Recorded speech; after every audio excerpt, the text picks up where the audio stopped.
Nathaniel, what made General Patton so unique? Well, I think the question really comes down to Patton's image, right? So he creates this carefully cultivated image that we're all familiar with of this officer with his varnished helmet, his pair of ivory handled revolvers, his riding chaps, or his riding boots, pardon Yep. me. Uh, you combine that with his proximity to other big names in World War II, like Bradley, Eisenhower, Hapgay, and his proximity to the big events of World War II for the United States, right? So he's present during Operation Torch. He takes over after the disaster at the Kasserine Pass. He leads 7th Army in Sicily, and ultimately his biggest accomplishment of swinging 3rd Army north to relieve the defenders of Bastogne. All of these combine to make a really compelling character. And then once you have this compelling character, we have to keep in mind that Patton doesn't survive very long after the war. So he's not able to dispute any of these sort of mythological claims or these fantastical elements of his story. He's not able to say, no, that didn't happen. It happened this way. And that allows lots of people after the war to use Patton's image for their own goals, whether that's good, making Patton out to be a good character, bad character, or something in between. Yeah, I think you make a great point there.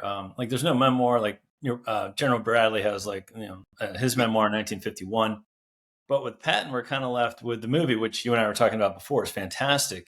But we don't have his actual, here's my published memoir of everything that happened to me. He kind of almost like Admiral Nelson. Like, he dies at his greatest moment right at the end of World War II.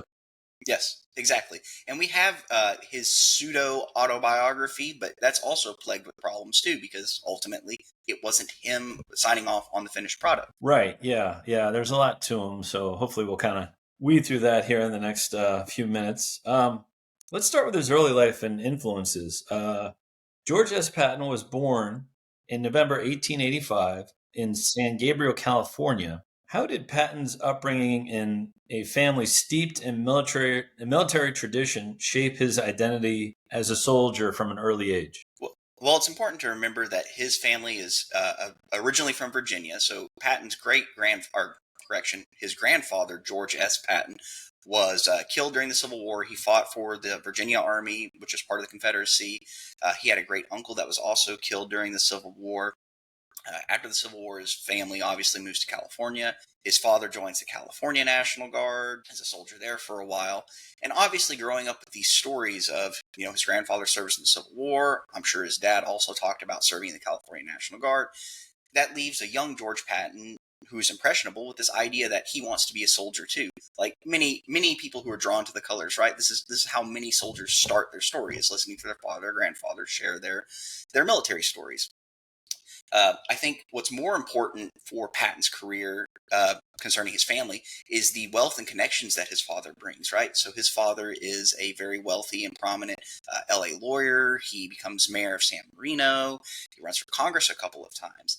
And these connections is what really allows Patton to both start his educational career, first at VMI and then later at the U.S. Military Academy, but it also allows him to influence where he's stationed after Fort Sheridan, for example. It allows him to host these like extravagant parties with people like Henry Stimson and just really excel as a socialite. This is what I believe is the most important factor of Patton's upbringing, is this social sort of acumen that his father instills within George Patton. Yeah, and I didn't really think about it until you just mentioned it. Like, hearing these stories, these war stories from your grandfather or your father. And there's this interesting part in the movie Patton and I. The British generals are meeting with Patton, and one of them says, "Oh, George, I think you would have been a great marshal for Napoleon if you were there." And Patton was like, "I was there." And allegedly he believed that he lived past lives. Where did that belief come from? He very well could have. I tend to lean more towards the camp of all his writings where he references being, some soldier in the past. I tend to believe that stems more from his being well versed in military history from a very young age. He was read these military history stories. Then once he was able to read, he dived into this literature. And so I feel that him being able to go to like France during the First World War, for instance, and seeing Roman ruins, that he's able to draw on these historical connections and feels very passionately about it as I was there. But it's not him physically being there. It's this metaphorical I as a soldier was there, or soldiers in the past were there. Not Right. necessarily, he is, Napoleon's Marshall's reincarnate. It's actually really hard to tell what he truly believed when all we have to go off of is a handful of poetry and some secondhand accounts. Yeah, he has an interesting upbringing. At the age of 18, he seeks appointment at West Point U.S. Military Academy. And it's been said that he struggled with dyslexia, and that kind of impacted his academics. Is that accurate? It might be. It's really hard to tell. So Stanley Hirschon, for example, he argues that Patton didn't have dyslexia and that he only struggled with spelling. And it's important to point out that Patton was homeschooled until like the age of 11, and his father had some very peculiar ideas about how a student should learn. And basically, Patton did not read until he went to an actual public school. Things were read to him, and as such, he was behind. He had to catch up to the rest of his age cohort when it came to reading, writing, that sort of thing. Clearly, he didn't have dyslexia, according to Stanley Hirschon, because he looked at Patton's report cards from whenever he went to grade school, and he excelled at math. He excelled at reading. The only thing that he seems to have struggled with is spelling, which, as someone who struggles to spell now and isn't dyslexic, that's not necessarily a sign. But ultimately, right, even if he had dyslexia, he managed to overcome it, with the exception of his spelling, because that never seems to improve in his letters. But it is what it is. But he's able to overcome that and achieve the things that he wants to achieve. Yeah, it seems he did fine at West Point and graduated. Well, he had some initial struggles after he transfers from VMI and he goes to West Point. He fails out his pleb year, but Stanley Hirschon argues that has more to do with Patton's hyper focus on achieving top marks and like drill and ceremony, where he may have prioritized that over academics a little too much. Yeah, that's an interesting point as well. We'll come back to that. And I think most people don't know this, but Patton was an Olympic athlete competing in the 1912 games in Stockholm. How did Patton's participation in the Olympics pentathlon reflect his drive for physical excellence and competitiveness? Well, that's a really interesting question. So Patton lived a very active lifestyle from a very young age till practically his death. He spent his childhood horseback riding, shooting, playing all these war games. Whenever he got into the U.S. Military Academy, West Point, he started fencing and was surprisingly good at that. He ran track and field for West Point. He played football, although not the greatest at it. He did play. Once he graduated, he continued to stay active, played football for the Army team at Fort Sheridan. And in May 1912, he's selected to represent the United States at the Stockholm Olympics in the modern pentathlon. And he gets like a month of preparation time. He's told, basically a month before the Olympics that, hey, you're going to represent the United States. So he starts training immediately. He trains on the boat ride over to Sweden. And when he gets there, the first event, he flubs it, right? It's the 25-meter pistol shoot. And Patton, that's the only event that he didn't practice because he just thought he had it in the bag. Well, he placed 21st in the pistol shooting. He blamed it on his nerves. He didn't practice. So I think we can all agree that that's probably what got him. But the other events he did phenomenally. The 300-meter swim, he placed 7th overall. Fencing, he placed 5th. He defeated some very well-respected fencers during this event. The 3-mile riding steeplechase, he placed 3rd, and then he placed 3rd in the 2.5-mile run. And ultimately, he placed 5th in the whole event. Yeah, 5th overall. Which is very impressive, much better than I could do, that's for sure. Well, and as you mentioned, with limited training. A month. Right, yeah. So that's all very impressive. And then, did he also invent a saber or design a new saber? He did design a new saber right after the Olympics, the model 1913 cavalry saber. It's where a normal cavalry saber is, curved, almost scimitar-looking thing. His saber is very straight, almost like a fencing sword. And he went to the mat. People were criticizing him and his design, but he wrote all sorts of articles and periodicals about how, a cavalryman should strike with the point of his sword and not slash and all of this. But ultimately, it's kind of a moot point, right? Because we're entering the era of aircraft and modern artillery, machine guns, automobiles. But he vehemently defended this sword that ultimately doesn't really get used. Well, I think it's kind of interesting. Maybe he was in Napoleon's cavalry designing sabers, but then, he also is very forward thinking, which we'll come to in a minute with tanks and tank tactics and all that kind of stuff. So it's really unique to have a guy who's so steeped in tradition, but can also think progressively on what's coming next. Well, let's discuss his personal life real quick. At the age of 24, he marries Beatrice Eyre. How was their marriage, and did they have kids, or how was this particular marriage? So Patton actually met his future wife in 1902. Whenever he was 17, she was 16. Her family was very wealthy and had vacationed out in California near Patton's house.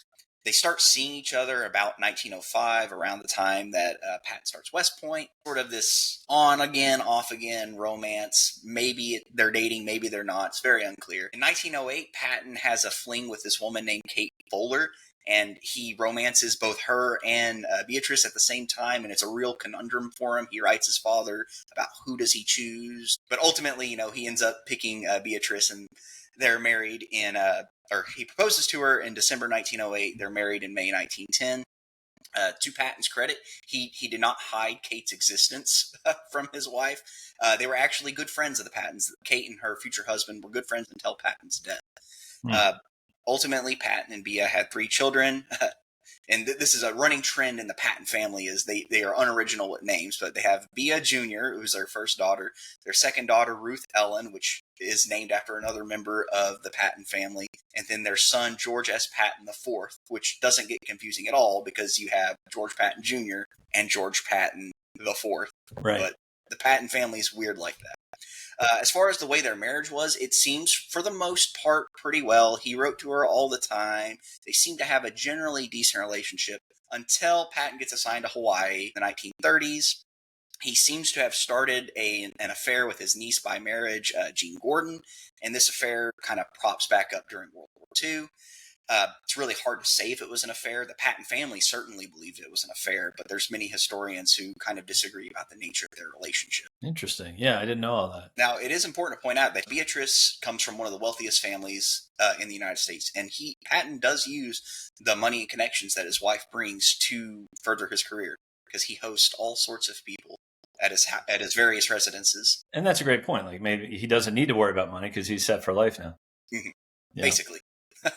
Well, let's discuss his World War I service. During World War I, he serves as a lieutenant in the Pancho Villa expedition in 1915 under General Blackjack Pershing. What do you think Patton learned in these early days? So I think one of the key points that he learns is, again, his connections gets him where he wants. So Patton gets assigned to Fort Bliss in 1915, and his sister Nita visits Patton at Fort Bliss, and she meets Blackjack Pershing, and the two start a relationship. Right, Pershing's wife and children died in a fire very recently, and Nita and Pershing start this relationship. They become engaged in 1917, and it doesn't really go anywhere, and they split up in 1919. But most importantly, when Pancho Villa raids Columbus in March 1916, Patton is terrified that his unit's not going to be deployed to Mexico. And he begs and begs and begs Pershing to bring him along, and Pershing does. Now, it seems likely to me that Pershing brings Patton along as a favor to his sister, but again, this is just a speculation. Now, once he's actually in Mexico, I think some of the big lessons that Patton takes away is, obviously, this is why he carries 2 pistols, right? He gets in this gunfight and he runs out of ammo, so he pledges to always carry 2 pistols so that he doesn't have to reload.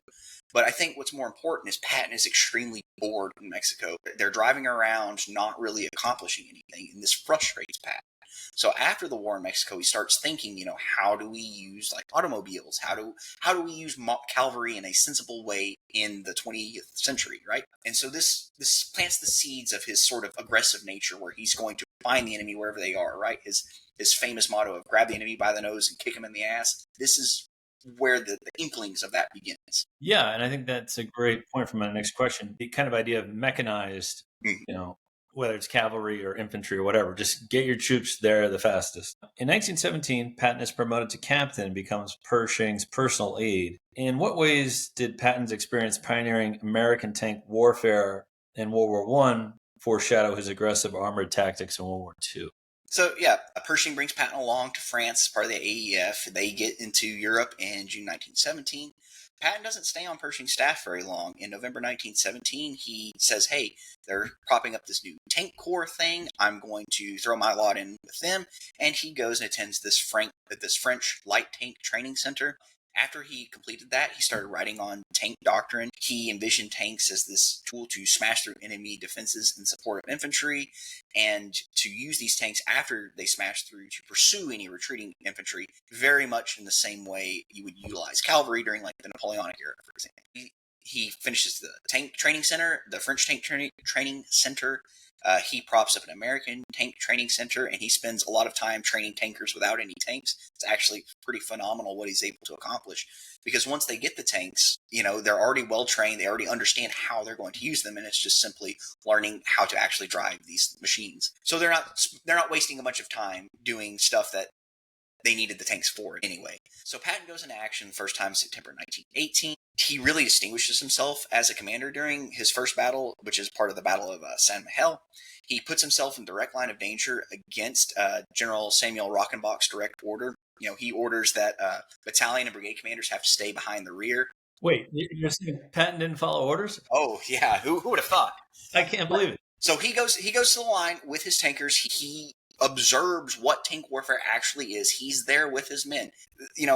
As we'll talk about later, there's many things that you can say bad about Patton, but you can't say that he's a coward. He puts himself in the line of danger, and he tries his best to help his men when, the rubber meets the road. But during his first battle, right, he sees that his tanks are running into difficulty. They're getting stuck in the mud. They're getting, running out of fuel, this sort of things. And he internalizes these lessons, right?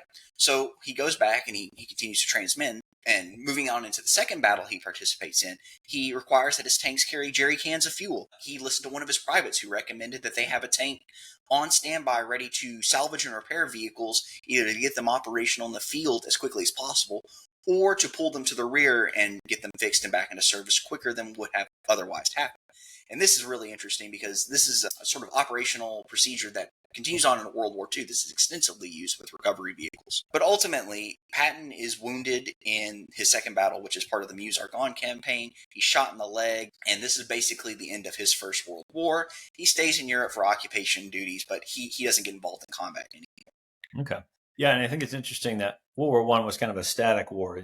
There's trenches and there wasn't a lot of movement. But Patton kind of realized that the next war isn't going to be like that. There's going to be a lot of mechanized tanks movement. It's important to remember, too, by the time Patton goes into an actual combat action in September 1918, the nature of World War I had really changed. Towards the end of World War I, we start seeing a lot more combined arms and a war of movement start to develop. Nothing like what happens in World War II, but the seeds of that are there. And Patton's, to his credit, is clearly able to look at that and say, I need to focus on this. I need to play around with this. I need to figure it out.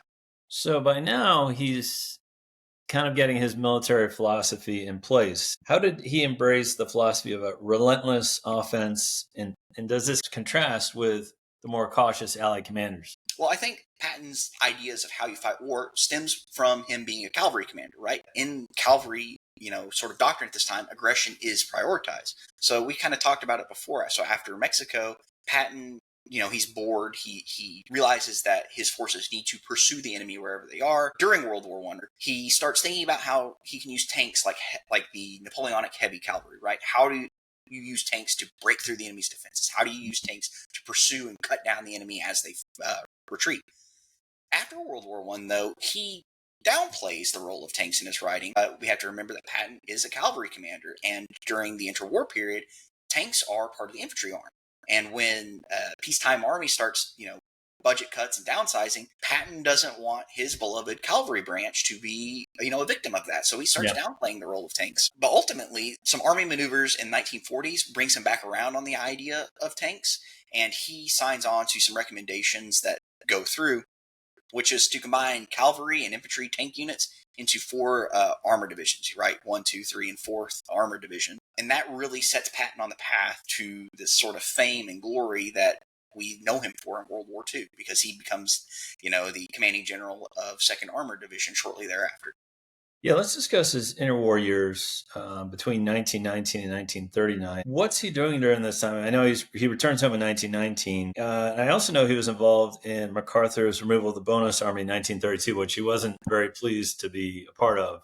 Can you kind of touch on that? So, of course, he manages to survive the sort of immediate post-war budget cuts and downsizing. He spends some time at Camp Meade, Maryland, where he and Eisenhower, in a bit of foreshadowing, they spend a lot of time taking tanks apart, learning how they work. They start playing around with ideas of how to use tanks. And of course, he's entertaining and socializing with all the influential people in the Washington, D.C. area, as he's known to. He attends the War College in 1931-32, graduates relatively well, and then he's assigned thereafter to Fort Myers, Virginia, which leads us into the sort of bonus army thing. So when the bonus army protest starts, Patton is furious. He sees them as these like revolutionaries. He doesn't understand why soldiers behave this way, but it's also important to remember that Patton is exceptionally wealthy, so it's no surprise that he would view people in this way. Anyways, on July 28th, 1932, MacArthur is told to, hey, go in, we need to quell this protest, and Patton and his 3rd Cavalry Regiment armed tanks are sent in to help.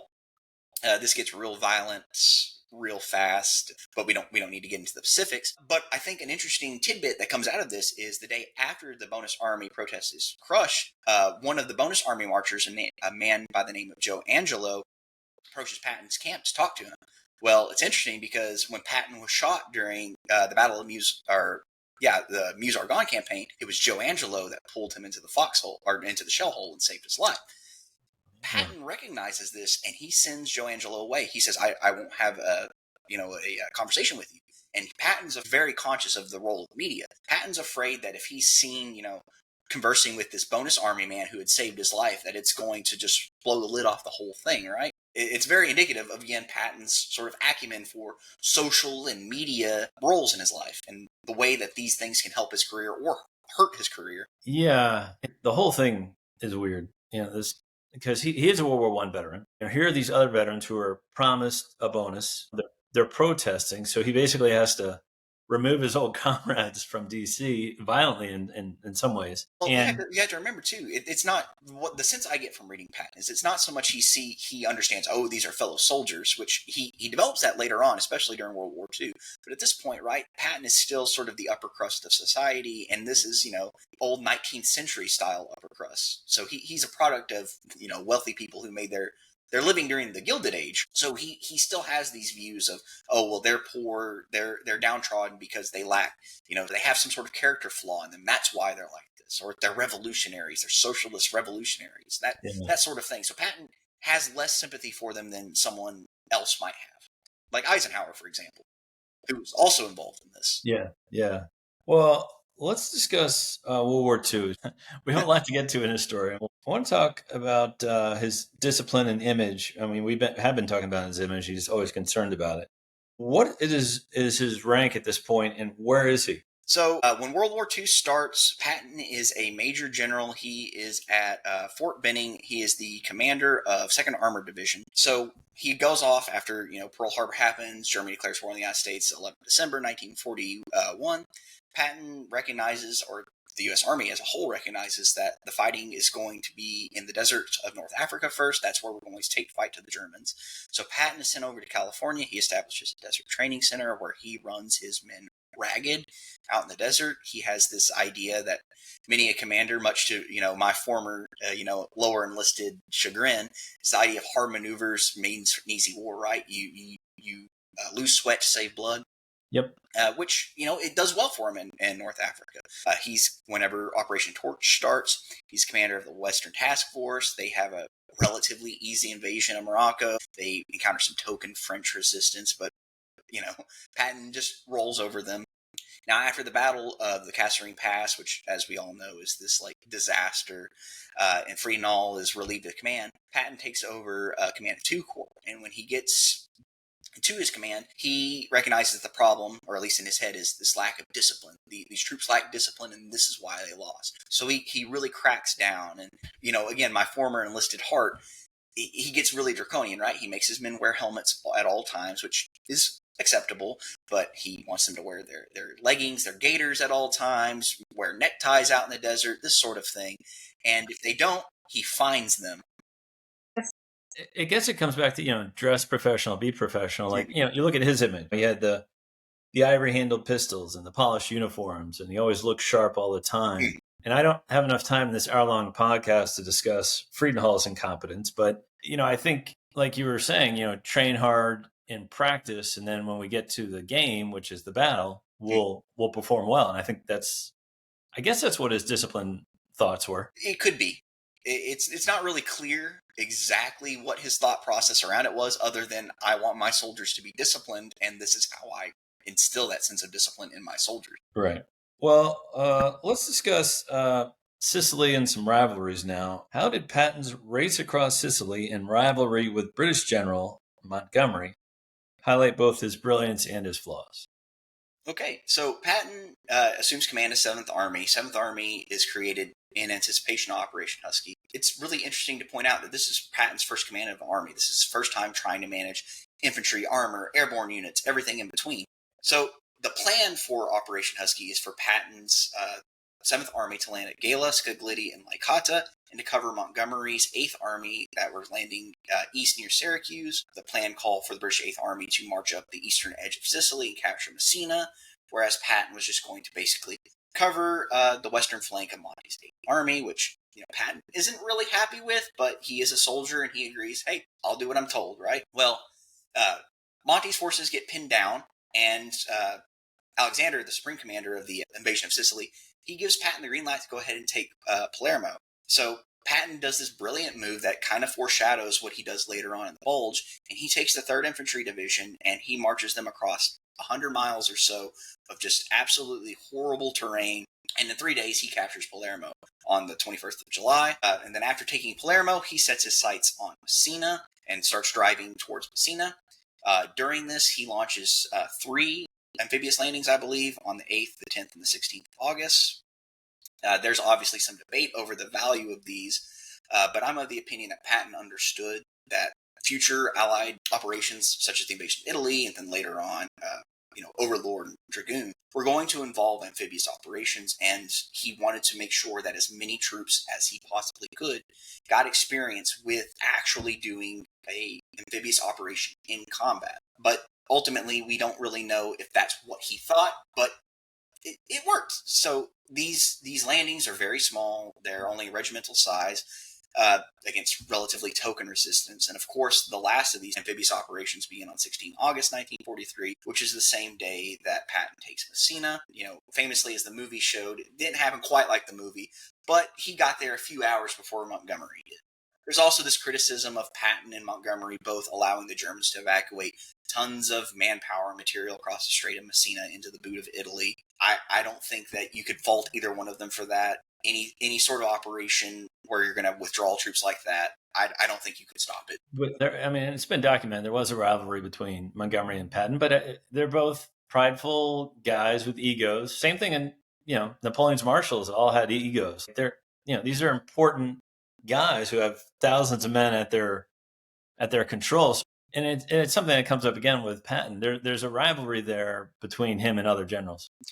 There is a rivalry there, but I don't get the sense it's like they're going to sabotage each other to achieve glory. It's more of a friendly competition, right? Like, Patton gets heated, of course. That's just his personality. But he's never at any step trying to snub his quote-unquote competitors. Yeah. Yeah, and I've read, as tough as it was to serve under Patton, he didn't sack commanders as often as, say, Bradley did. Bradley sacked more commanders than Patton did. He just wanted discipline from everyone that worked under him. Well, let's talk about some of the controversial incidents, because we all know the famous slapping incidents, and there's another one that I want to talk about that nearly derailed his career, the Biscari massacre. I know you've done some research on that. Yes. Can you kind of dive into these? What happens here? Is he just out of control and thinks he can do whatever he wants, or is he just generally upset with shell-shocked soldiers? Well, I think we all kind of know the big picture part of the slapping, right? So on August 3rd and August 10th, he visits a hospital. There's some soldiers who are recovering from shell shock, and he flies off the handle and slaps these guys around, calls them cowards, everything in between. This forces Ike to relieve him of command of 7th Army. First, Ike has to handle it himself. He tells Patton to go and apologize to everyone involved, which he does. Then word gets out back in the States, even though they try to suppress it. And then Ike is kind of put in this position where he ends up having to relieve Patton of 7th Army. But I don't think, and this is based on my own research, I'm not convinced that the slapping is what Patton was relieved of command of 7th Army for. I believe Patton was probably relieved of Army because of his mouth and his maybe not influencing soldiers to kill prisoners of war. So obviously, we're all aware of the way Patton speaks, right? So before Operation Torch, he talks to members of 9th Infantry Division, tells them that we'll rape their women and we'll pillage their towns. This sort of talk is not what a general should be telling his men to do. And then before Operation Husky, on 27 June 1943, Patton gives 2 addresses to members of the 45th Infantry Division. It's important to point out the 45th Infantry Division is a division of the Oklahoma National Guard. Patton is concerned that they're not going to be aggressive enough. This is his first time leading National Guardsmen, and he gives these rousing speeches where his mouth goes ahead faster than his brain, and he basically insinuates that they shouldn't take prisoners of war. Talks about how if, the prisoner of war is just somebody who tried to kill you but failed, all of this. Well, on 14 June 1943, elements of the 180th Infantry Regiment of the 45th Infantry Division, across 2 separate incidents, they murder more than 70 Italian and German prisoners of war, and these are very clearly murders. They're deliberate acts. 2 incidents, the West incident, the Compton incident, they bring 2 soldiers to trial for this. One of the perpetrators, a guy named Sergeant Horace West, he's found guilty and sentenced to life imprisonment for this, whereas the other soldier who's brought to trial, Captain John Compton of C Company 180th, he's acquitted of charges. And the reason he's acquitted is because he says, hey, Patton told us not to take prisoners. And, when a major general tells me to do something, I say, yes, sir, and I do it. Well, that causes problems, right? Because they've convicted a sergeant for that. Well, what happens is that the sergeant's brother, the sergeant was given life imprisonment. He starts writing to a senator saying, hey, that was my brother. What happened here? Well, the War Department catches wind of it, and they launch an IG investigation in March 1944, where they go to England and they interview Patton and Middleton and some other key players that were in the 45th Infantry Division and 7th Army, and they basically conclude that, yeah, Patton probably inspired that guy. He probably didn't mean it, but he did inspire that guy. They end up letting West, they release him from prison. He goes back to service. He's reduced to a private, serves in the 100th Infantry Division until the end of the war. Compton's killed in Italy very soon after his trial. Based on what I've seen, it seems likely that Ike relieved Patton of command of 7th Army because of the Spascari incident, and they used the slapping incidents as a convenient cover so they didn't have to admit that American troops were basically committing war crimes. Relatively consistent with what we see during World War II, right? Where these West Point graduates, they cover for themselves. This is exactly what Harry Truman is so upset about during World War II. He's a National Guard officer, and he saw during World War I this sort of good old boy system that exists. Well, right.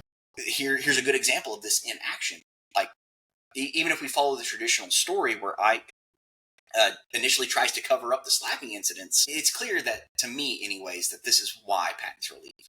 Well, even the slapping incidents, like Patton loved the cameras and the press, and he liked having his name written up in the papers. And he invited the press to come with him in those hospitals. So I think he just didn't realize the double-edged sword that is the press. Yeah, they'll write great things about you when you're winning battles, but if you slapping patients in a hospital, that's not a good look. Well, it's clear that he was a very impulsive person. Be that a good thing or bad thing for a military commander, he was impulsive, and it seems that, especially in the slapping incidents, he just kind of let his emotions get the better of him. Trying to play devil's advocate. It was his first command of an army. He's trying to coordinate these massive sweeping movements across one of the largest islands in the world. He's probably under a lot of stress, not sleeping well, and he sees this thing that angers him, and he just flies off the handle. Yeah, it's just very interesting on that part. Let's discuss the Battle of Bulge, which is maybe his most famous maneuver. After notably playing the role of decoy in command of a ghost army during the D-Day invasion, Eisenhower puts Patton back into the field in August 1944. Later that year in December, Hitler makes a last gamble in the surprise attack known as the Battle of the Bulge. What made Patton's rapid pivot of Third Army during the battle one of the most remarkable feats of World War II maneuver warfare? So it's important to realize that Patton had just taken Metz in November 1944. There was still some sporadic resistance in the city well into December. Elements of his Third Army were pushing into the Saar Valley in early December 1944. So Patton has, some forces in Germany at the time. 16 December 1944, Germany begins the Battle of Bulge. Obviously, elements of the 9th and 10th Armored and the entire 101st Airborne are encircled in Bastogne. December 19th, Ike calls a meeting of Allied commanders in Verdun. Patton, before he leaves off, he says, hey, he talks to his staff and he says, hey, I need some contingency plans because I have a sense of what's coming. Start working on plans now. So Patton gets to this meeting in Verdun. They discuss the situation. And Ike asks Patton, how soon can you get forces there? And, Patton famously turns and says, give me 2 days. Ike says, that's not possible. I'll give you 3. And he tells Patton that, he wants to start the attack on 22 December. What's interesting about this is Patton wasn't lying when he said 2 days, right? So because he had his staff start planning immediately, and I think this speaks more to Patton's staff than it necessarily does Patton, although Patton certainly deserves credit for trusting his staff, but his staff comes up with a brilliant plan in a very short time. So Patton is able to pivot the 4th Armored, 26th Infantry, and 80th Infantry Divisions 90 degrees from their assault. He stops their assault into Germany, turns them 90 degrees, and rushes them north. He also brings his 3rd and his 7th Corps and repositions them on a whole broad east-west front. He rushes them over hundreds of miles across poor roads, just dense forests, winter weather, everything in between. And he gets there with his troops intact, their fuel, their food, and when he arrives on 26 December, they're combat ready. They're not broken down from the march. They're there ready to fight, and they save the 101st Airborne. Yeah, and the secret of logistics is evident right there. And I do like that you discussed, it's incredibly hard. If Yes. all of your troops are facing east, to turn them 90 degrees to go north, and it's hundreds of thousands of troops. While he's also trying to maintain some forces on an eastern posture to make sure he doesn't lose what they've already taken.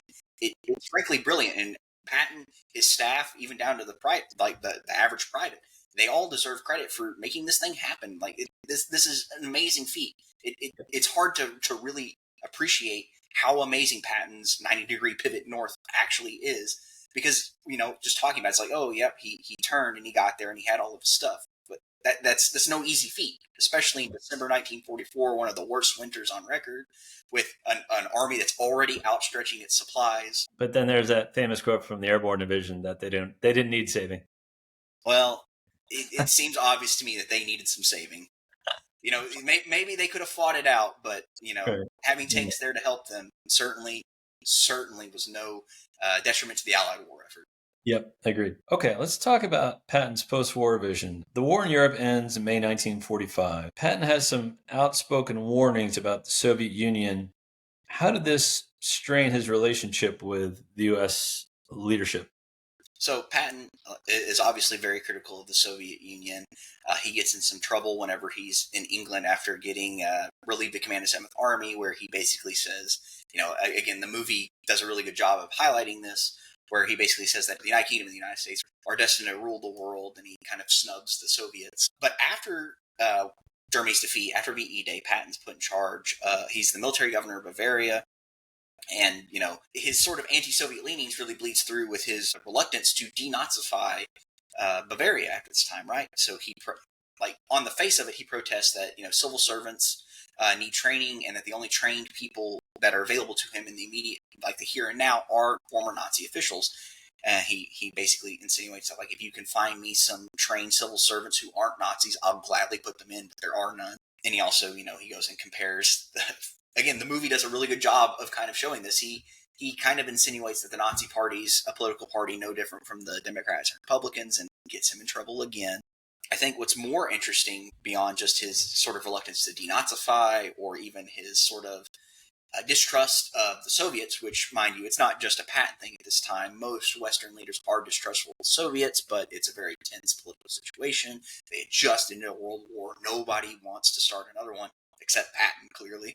His reluctance to denazify Germany, his comments on displaced persons, and his very vocal anti-Soviet sentiments is what gets him relieved of Third Army. He's removed from the governorship of Bavaria, and he's given command of the 15th Army, which is like a group of basically military historians who are tasked to write a history of the war, which Patton seems like the guy that you'd want there. He loves military history, well read, but he gets bored of it, and so he tours Europe, he goes hunting and all of this, and that sort of ultimately leads to his downfall. Yeah, let's talk about that.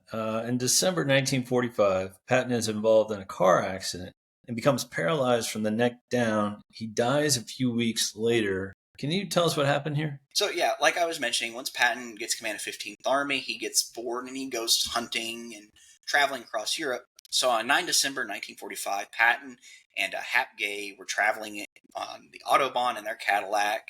They were driven by a private first class.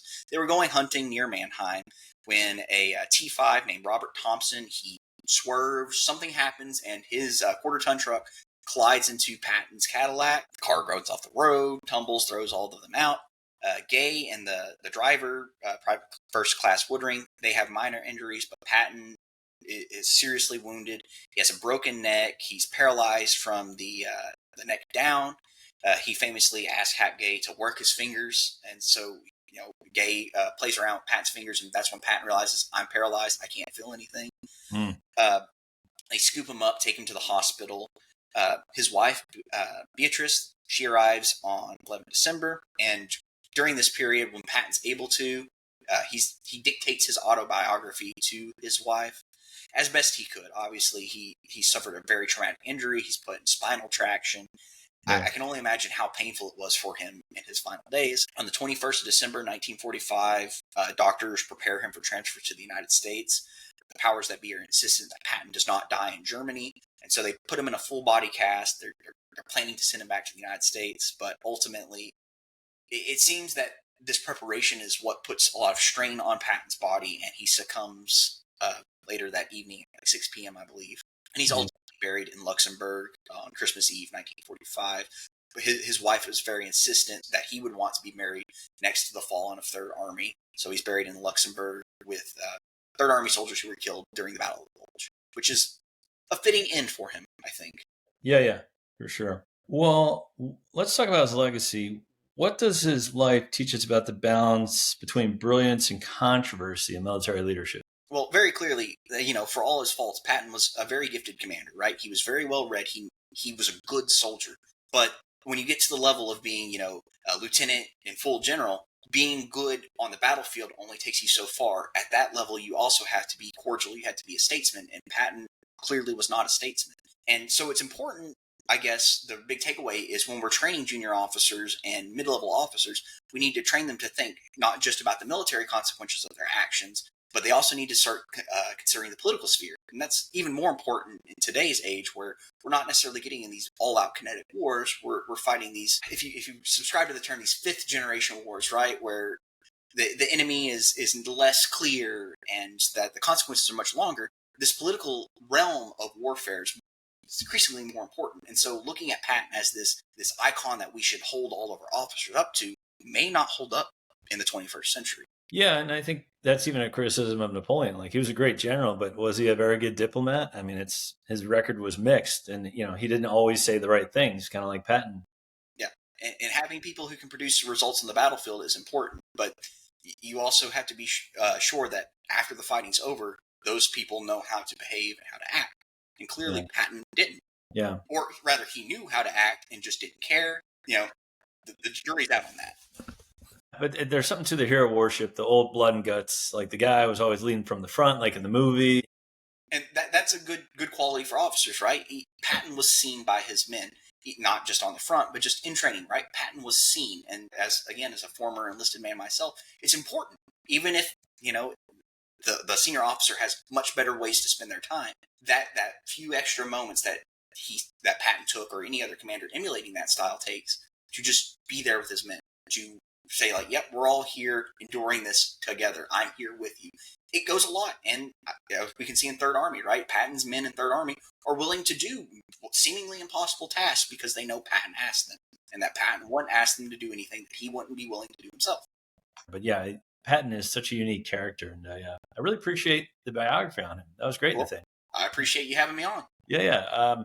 Again, Nathaniel Marshell, a graduate student, University of North Texas. And love to have you on again, my friend. Love to be on. Yeah.